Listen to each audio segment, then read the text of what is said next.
come and gone, wins and losses, what worked, what didn't, what flopped, but most importantly, what did you learn? To the HPLS podcast. Live, relevant, and high performance information, conversations, and education weekly.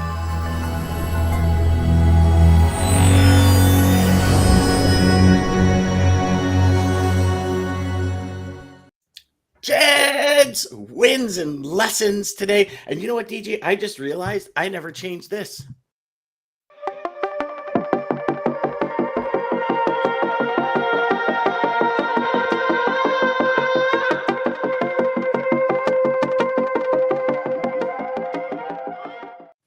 You did it? Nice. So we'll have to change that, brother. We have our first good morning here because Jeff automatically loses because he's on the show. Congratulations, Lisa. Congrats, Lisa. Jeff, congrats for last week. That's why you joined us this week. Thank you for joining us. Yeah. Hey, guys. So I think out of courtesy, because Jeff is our guest, Jeff should start with his wins and lessons this week. But what a week.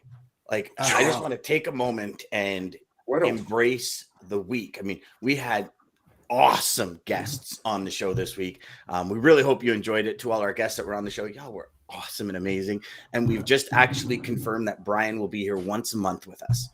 So he's going to come in every month. He's coming back on June 23rd, which is going to be super cool. So we're going to do kind of a monthly thing. Next month, we're going to talk about the pyramid of success and how the baseline stacks on top of everything. So it's going to be awesome. It's going to be incredible. Jeff, brother Bear, kick us off, man. Yeah. Thanks, my friend. Hey, so it was a definitely a trying week for myself.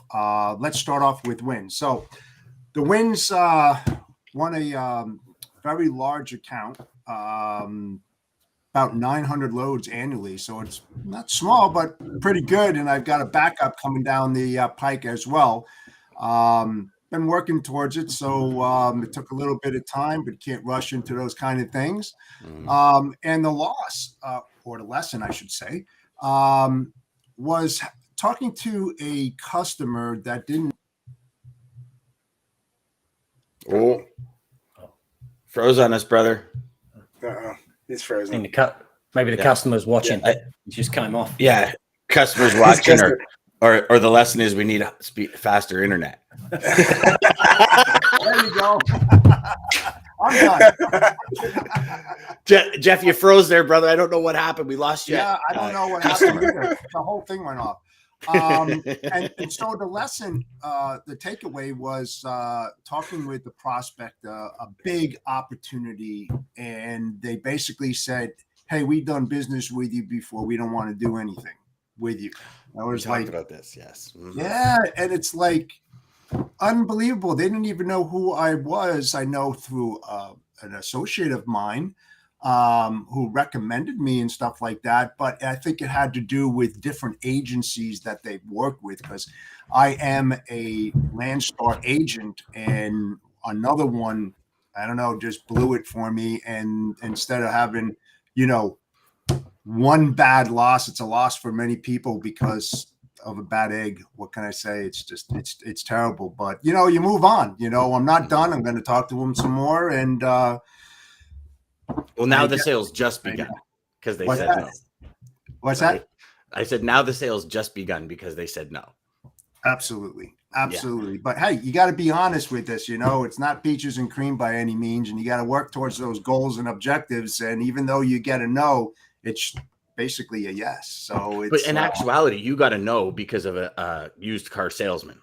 Yes, pretty much. Your no came because somebody else that happened to be a Landstar agent gave them a bad taste in their mouth, and then it's kind of snowballed down to you. Because when we were speaking, you were like, "Dude, this account was almost a go," and then somebody above the guy you're dealing with says, "Whoa, hold on, this name on paper is allowing previous issues to dictate their future decisions," which I don't know. I mean, I guess a lot of people do that. It's crazy. It's nuts. And, we discussed this before. There's a lot of unethical people out there that are dishonest, and their integrity is, through the floor. They don't really care, and it's all about the almighty through the floor. dollar. I love that analogy, brother.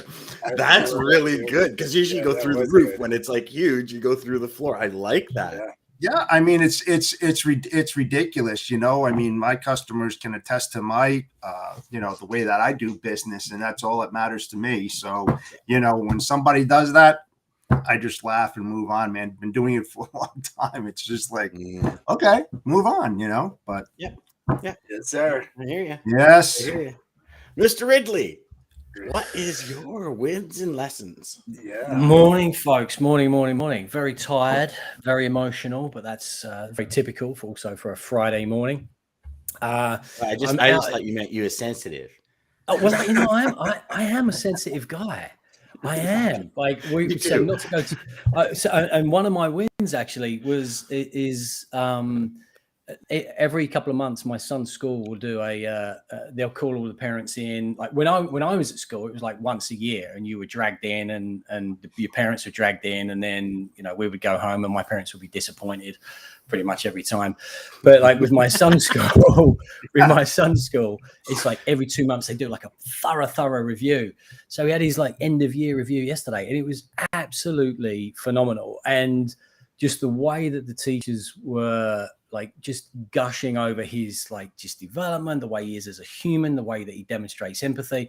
Like I'm having to sit there with my head down, pretending that I'm taking notes, and I've just got these like little tears just starting to stream. So I am an emotional individual, and that for me was very much a win. Is that because he's so much like his mother? Oh, jeez, mate! Like, there's no way that he takes after me. Anyway, straight. Like, and again, not to monopolize as I usually do, but like my wife is a straight A student from the day that she was born right the way through to now. I think one time she got an A-, and that was like devastating, and she had to spend weeks getting over it.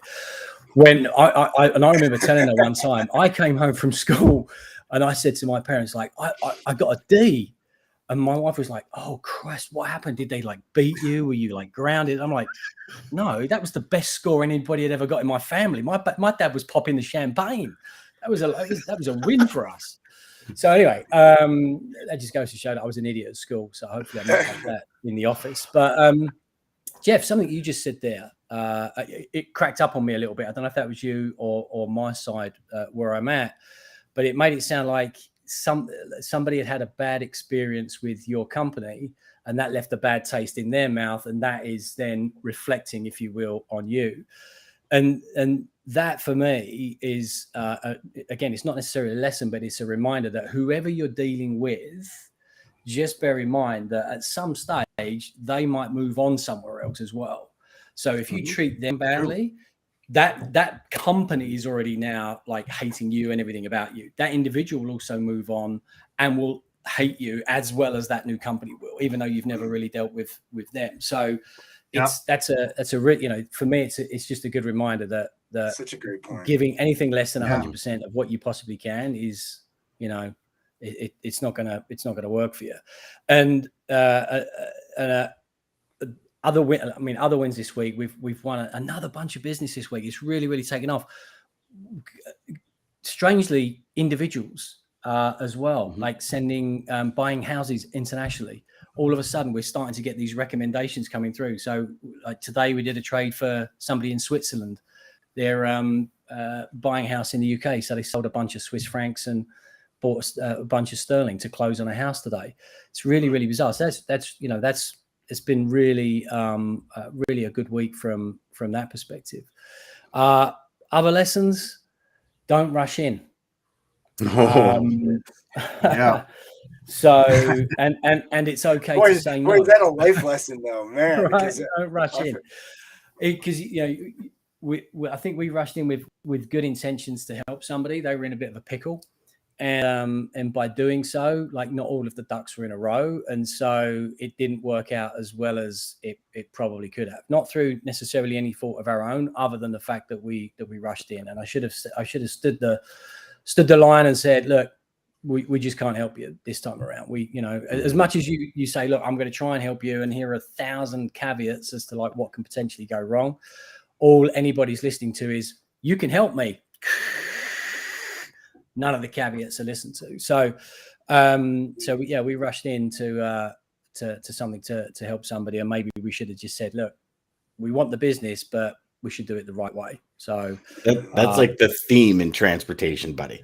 Friday afternoon, last minute, customer calls. You're like, yeah, I'll do it. Gets stuck at customs. It's a complete nightmare over the weekend because we didn't, as a sales rep, we didn't stop and say, whoa, I got a third of the ducks I need in order for this pack to cross the street. And exactly. Yeah. Oh yeah. Or you take that one load that you shouldn't have, and you're like, oh well, this is a customer I've been working with, and you're like, no, I shouldn't have taken that. It's kind of like, how many golf swings have you said in your head? I'll fix it on the way down. Right. Right. Exactly. You get to the top of your swing and you're like, this doesn't feel right at all. You're like, I'll fix it on the way down. Cause I'm a professional golfer. Right. And it's just you're all over the golf just because you fix it on the way. It just doesn't work. No, man. Don't. Hey, you know something? Another lesson, Mark, is that, hey, look, it's not always, gravy doing this kind of work, but you can't take it to heart, man. You can't take it. Look, I still have hair on my head, after all these years, tribulations and everything like that. I mean, seriously, you have to move on. You can't just get honed in on that bad experience and let that define who you are and what you're all about, man. You got to move forward, So, so DJ, take your hat off for a sec. Take your hat off for a sec, DJ. So what's your secret, Jeff? Because you're three guys here that have very little. We're follically challenged, to say the least. He doesn't have 5 kids and a grandkid. That might be one secret. I don't know. I only have the one child. Same here. One child. Yep. Two. There you go. Go. DJ's got us beat by threefold. Us combined is him times a 0.5. Plus he's a grandpa. Competition I wanted to win by, I love it, but it's not a competition I wanted to win. So. You got to learn every day. You got to learn every single day.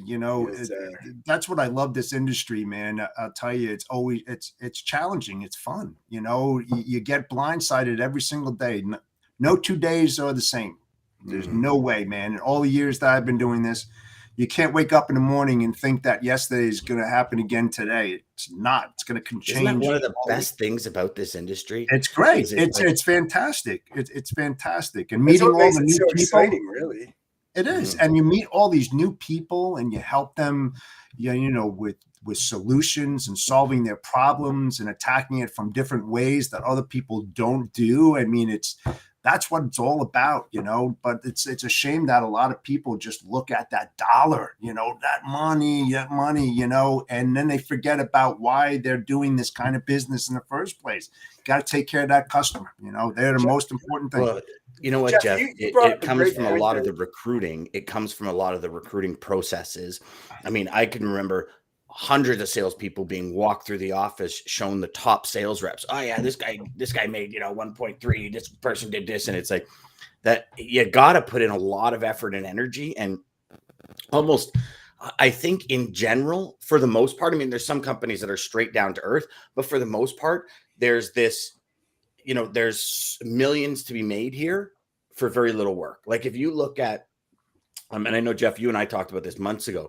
Like if you look at some of the people selling sales courses or selling dispatch courses, become a dispatcher and, you can work from Mexico with a laptop and a phone and make, $100,000. And it's like, yes, there is an element to that because being a salesperson, you can work anywhere in the world you want, as long as you're selling, communicating with your home base and moving freight and being of value. But there's so many pieces of the puzzle that are not told to salespeople in the hopes to get them in. Because our industry, especially now, is probably one of the toughest sells you will ever make. Because as we've had customer after customer on the show, they can't be wrong. They have no more time to test. This has to be right on the get-go. Yep, just like Greg said. Yep. Well, like Greg said, and then even, John seconded it this week. Absolutely. And it's like we have to be at the top of our game. And here's the thing. People want to deal with professionals. I ask all of you, you're going to hire somebody. Do you hire the non-professional or the one that seems more professional and knows what they're doing? Like it's fairly simple. We want to deal with the best. I think we all do. I mean, sorry, I shouldn't say it like Absolutely. as if everybody does, but I would hope everybody wants to deal with the best. So whatever they do, whatever they're working with, it's like the best of the best we want. Right. And you know sometimes something, we have Dan? to be faithful. Mhm. Yeah. And Dan, you know what? Don't be afraid to hire somebody smarter than you. Oh, it's the way to go. Only I mean, hire that people is smarter than you. is That's what you absolutely the way should to be go. doing. You know, If you want to succeed, that's what you should be doing. You have to. absolutely. And the thing is that where a lot of leaders fail is that their subordinates and people that are in the trenches day in and day out, they don't bring them into the inner circle. And these guys and women out there know more than you do. And if you just gave them the opportunity to come and join and speak their part, you would learn volumes from them. Volumes. Kenneth says it best. He says, "I have a new job every morning." Yes, Like, and I was you gonna do. say, Absolutely, and I was Kenneth. gonna say, so the people who enjoy this, like Jeff, you brought up a great point. It's the out of the box thinkers, the creative problem solvers. That's the people who really enjoy this industry, like Kenneth said, because it's always even the same load. There might be something that changes, something that goes Absolutely. different. Same lane. I mean, it's always different. It Mhm. seems like every load, every could there's always so many variables, you have no clue what's next. And Can I make and a the bold excitement of statement that, for everyone? It's okay. Can I do it? Okay, I'm gonna do it. I thought. Okay. Hold on. Okay. I forget that comedian, but he was funny. Leo Getz. Pesci. Leo Getz. Yeah. Okay. That was on Lethal with Weapon. Mel Gibson. Lethal Yes, Weapon. Lethal Yeah. Weapon. Leo Getz. I love that. Way to go, Mark. Okay, bold statement. If you don't love what you do, and if you're not here to help, get the fuck out of the business. There's Get my out. bold statement. Yeah.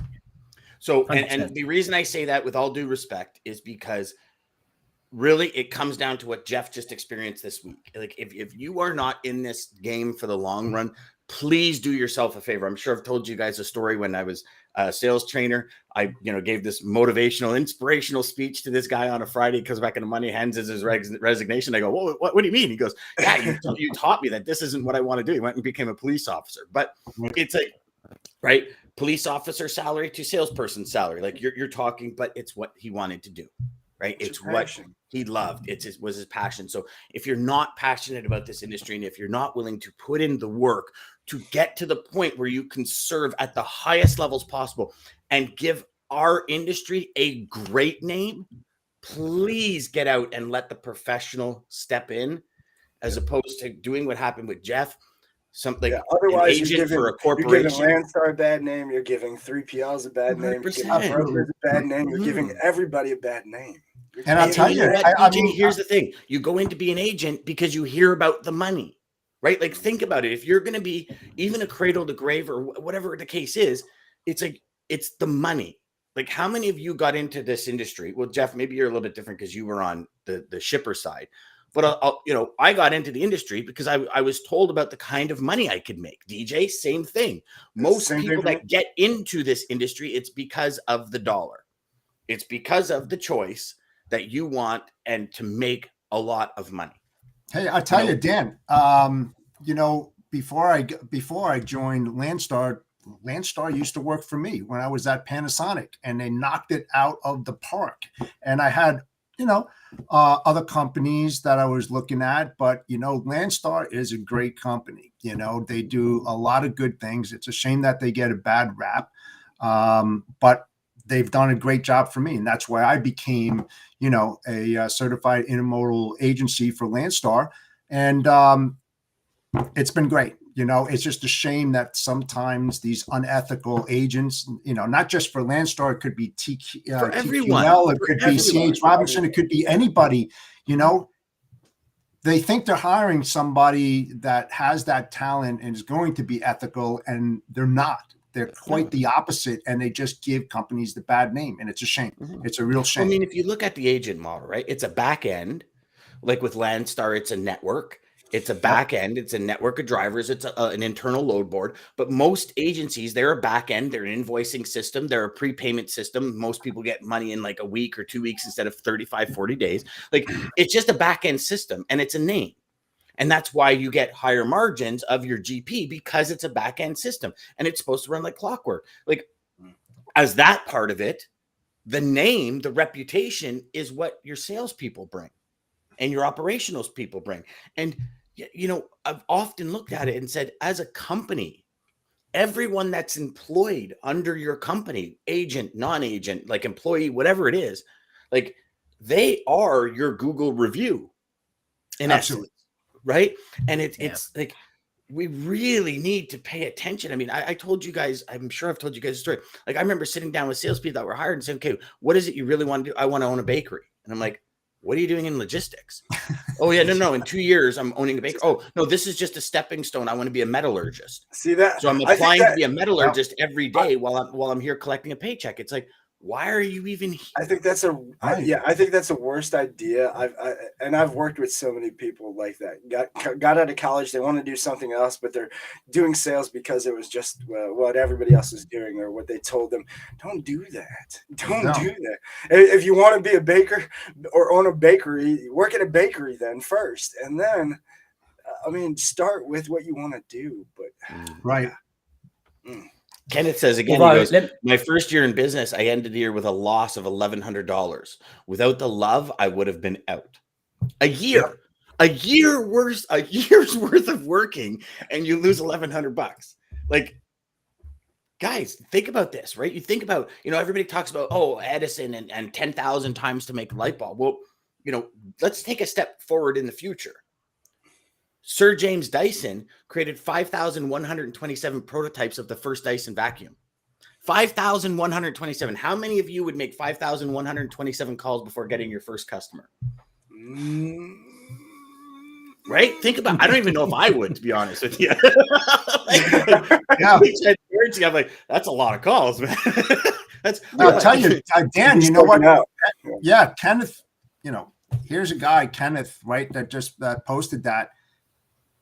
He had a passion. He was willing to lose that $1,100. He didn't back out of it. He believed in his capabilities and kept moving forward, even though, you know, he had a bad year. And those are the kind of people that stay in the industry because they believe in themselves and what they're doing, and they keep pushing forward. Yes. So if you did 5,127 calls, it would be 7 days a week, 14 calls a day for an entire year, never getting a customer. Like, right? That would suck. I can tell you now.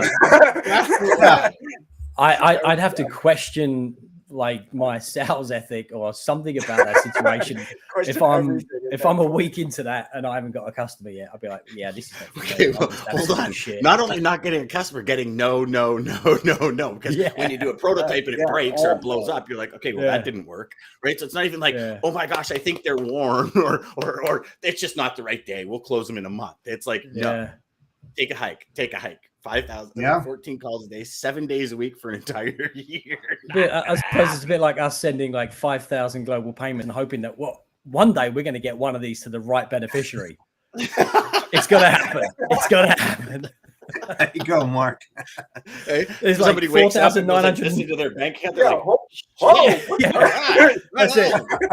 You got 4,900 randoms around the world that are like, yeah. All right, DJ, what do you got, brother? What's your wins and lessons? So I'm just going with the win this week, really because the week has been amazing, and you guys even led it to exactly the quote and what I really wanted to get into. So with Josh, man, having you on Tuesday and your run, good luck, dude. Amazing. I seen. If you guys didn't see his video yesterday about Ronald McDonald House, I actually wasn't even going to talk about this, but I am going to talk about this now because it triggered it. But he brought up that because of this project he's doing, Ronald McDonald House, he was questioning it, even questioned the validity of it because we know that there are some charities out there that most of the money doesn't go there. Mm-hmm. But so he got a call from his uncle, and his uncle told him a story he did not know about the Ronald McDonald House that tied it really even bigger than before. And I was like, holy cow. But this week of just that, and then Brian being on yesterday and being mindful, when I did that and when that changed, and what I could tell you is, so I haven't had any of the nice things in my mind. I've had it all, but I haven't had it. But was watching something with Ed Milet and Jay Shetty, and they said a quote from Jim Carrey of, "I think everybody should get rich and famous and do everything they ever dreamed of so they can see that it's not the answer." Because things, status, goals, the destination is not the answer. It's not where happiness comes from. It's not where any of that comes from. It is what you are doing and who you are affecting and helping others and how you're helping them. I cannot what I've been able to see from just really opening up, and that was my drive for the longest time was those things, because I thought as a kid, I went to private school, didn't really have a lot. Starter was big. You guys are my age. Dan, you probably will really remember. My mom worked at Starter. That was like the thing. You were cool if you had Starter back then. We couldn't afford Starter, but I thought it was cool, and I thought that's what you had to do to be cool. And it was and we see this our whole lives. We think that it's something else that gets us where we want to be when we don't need any of that. You don't need any of that. You know, it's funny you say that, DJ. My mom worked at Starter. We grew up dirt poor. Like, we grew up in kind of like a project area in Quebec, and my mom worked at Starter, and all my buddies thought I was loaded because all I had was Starter gear. But my mom would get it, like it'd be a defect in the Michael Jordan like screen print shirt, right? And I remember going to Jamaica, and I packed an entire suitcase of Starter gear, and that was my money for a month. Like, anything that, it was so cool. And Starter was like it was just when Jordan was coming out, and just like when all the Air Jordan, like it was yeah. So it's funny that you brought that up, because that was one of the things in my childhood where I was like, but you know what I'm saying? Starter was like the thing. I mean, I remember one of my friends who had Starter because he was, cool, or I thought it was cool. Got jumped from kids on on the playground to steal his jacket for the LA Raiders jacket. Yeah, man. Yeah, it was crazy. Yeah. But then thinking of that and listening to that really just tied this whole week together with Brian, with Josh, with the mission, with everything. And it was like, we talked about it last week, but I'm really we got a holiday weekend coming up. You got 4 days. Just value the time and think of. So another big thing from Ed Milet, don't know if anybody watches him, love the dude. He's kind of big, scary looking dude, but man, huge heart. And he says his one big thing about maxing life is doing one more. And so I've always carried that strategy from listening to him. So when I'm ready to quit, the one more call, the one more text to a friend, one more this, the one more, whatever. That's what Bob Berg talks about all the time too. At the end of the day, when you're ready to go, one more call. Yeah, just one more. When you're ready to quit, just do it. One more. Push yourself to do one more. And then that way, and what it did for me was help make me not have regrets that maybe I didn't do enough. Because for a long time, I feel like I wasn't doing enough. But then the thing that this video really tied everything together was, he was like, think of if this, instead of one more, think of this as the last time. Is this the last time you're going to talk to that person? Is this the last time you're going to see that person? Is this the last time you're going to, and think of that this weekend, and just seriously, pay attention to those buckets. Josh talked about it: spiritual, emotional, mental, physical. Make sure you're checking into those daily, guys. That's good. We've got Meg. Dan, you send 5,000 emails and you wouldn't waste as much time. And get cut off again. Thanks, Meg. Appreciate the tip. Spam. It's spam. It's not spam. Is that another troll? Do we have another troll here? Just joking, Meg. Sorry, I didn't mean to put you in that category at all. I don't care what DJ says. You're awesome. So, one thing, big thing I think this week for me was coming to another level on what's possible during the day. I'll go back to Josh again. Very inspiring conversation. The desire to do what it takes to get things done and the kind of theme that I saw throughout the week, and what Brian was talking about, and kind of what Wednesday went to, and where Monday DJ, if we start going through the videos this week, like everything was in theme, and Monday was a total that kind of felt like it set the theme. Take care of the small stuff, and the big stuff will take care of itself. And that is from so many different levels in our life and business. And, you sit there and you get, overwhelm kicks in, and we have to stop as individuals, as high performers, as people that truly do want to do our best, be our best, and always know there's a couple of rungs above. I think a lot of the times we look 5 rungs up above, or we compare ourselves or something we're not good at to something that somebody else is good at. Right. And I think it creates this massive juxtaposition and gap that we have to bridge in our life. And one rung at a time. Most people go upstairs one step at a time, right? You don't try and jump 7 steps. You clip your toes, you face plant, you lose your teeth, then you're like in the woods where Mark is. So it's like, you're like, I threw that in, Mark, just so y'all know, Mark's at a cabana in the woods in the middle of nowhere. And we were talking about all in the neighborhood. So that's what all kind of went in. Yeah. You guys don't hear it going on outside Mark's window. So yeah, just that calmness, that take a step back, that internalize, that was kind of a big prevalent one for me this week. And the ROI of kindness. I think Brian, the conversation wasn't even supposed to go that route yesterday. And I look at the ROI of kindness, and I have, conversations with Dean Crook this week about him helping people outside who just Dean, Dean everyone knows, Dean is the man. He has, since Sales Chatter has started on Wednesdays, he's been bombarded by people in the industry. Hey, can you give me some data on this? Hey, can you give me some data on that? And this man is just run a list of quotes. Yeah. I mean, Dean, if you're watching and listening, Dean, you are a true go-giver, because, you try and help every which way you can, and it's awesome. And, that ROI of kindness, I think, goes a long way. And it's at every step in your journey. I think we just got to reintroduce ourselves to that mission, that understanding, that vibe every day is the ROI of kindness. No matter what's happening. I mean, guys, how many times have, somebody cut you off on the way to work, and you go into work and you're like losing your marbles? I've seen it hundreds of times. Like, this person cut me off, and like 2 hours later, the person's still talking about it. It's like, did you realize that person that cut you off has gone to work and totally forgot about the entire situation? Well, you're allowing them to control your life right now. Even the flip side of that, maybe they cut you off because they just got a call that their 2-year-old, they were part of that family that just, I heard a story of the mom driving 40 miles because her kids were in that school in Texas.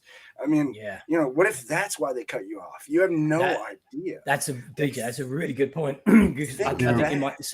In my younger life, I was definitely the aggressor. So Dan, to your point, I would go into the office, and that would be on my mind all day. And it's my energy that I'm burning, and it's my customers and my colleagues and my family that are suffering just because of that. And I'm going to do air bunnies, idiot. But to your point, Dan, DJ, like, they're not really. Mark just did air bunnies, by the way, guys. You don't know what the circumstances are of that individual. So like when I do get cut up now, rather than like just go back to my youthful rage, I'm like, you know what? I don't know what's going on. And quite frankly, I don't really care, because I'm going to stay in my lane. I'm going to, this is my life, my day.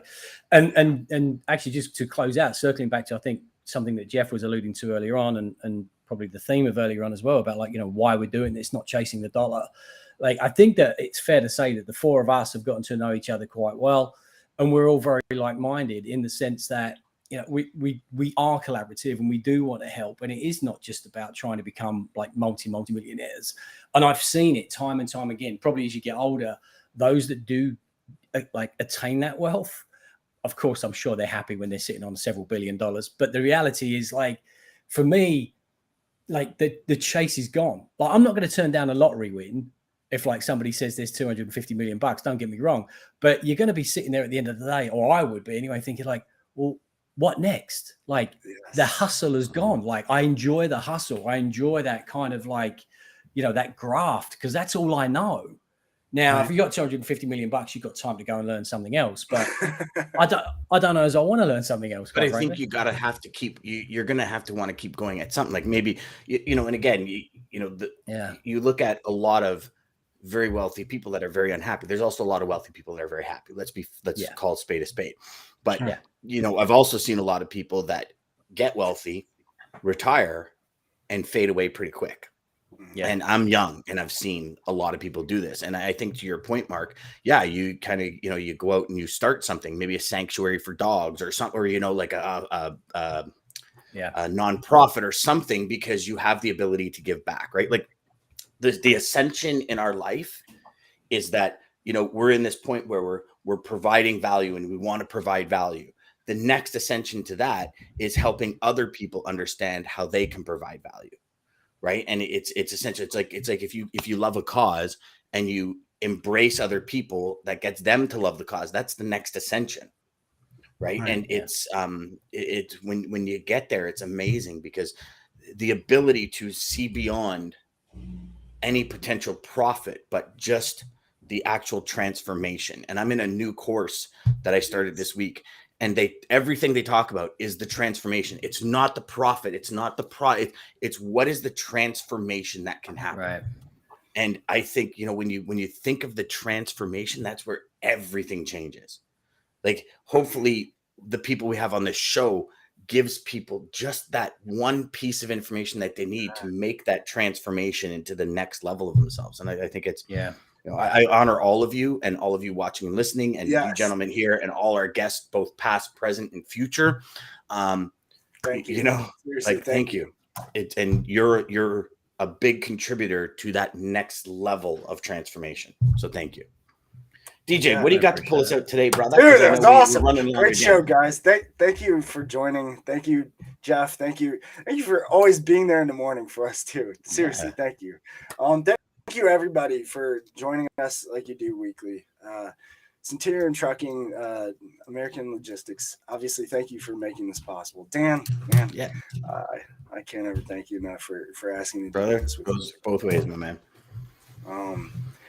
Quote to take us out. All right, so this is I guess it goes with the concept of Jay Shetty, but it's from a Buddhist monk, and it is: mindfulness gives you time. Time gives you choices. Choices skillfully made lead to freedom. What's your freedom, guys? Welcome to the HPLS podcast. Live, relevant, and high performance information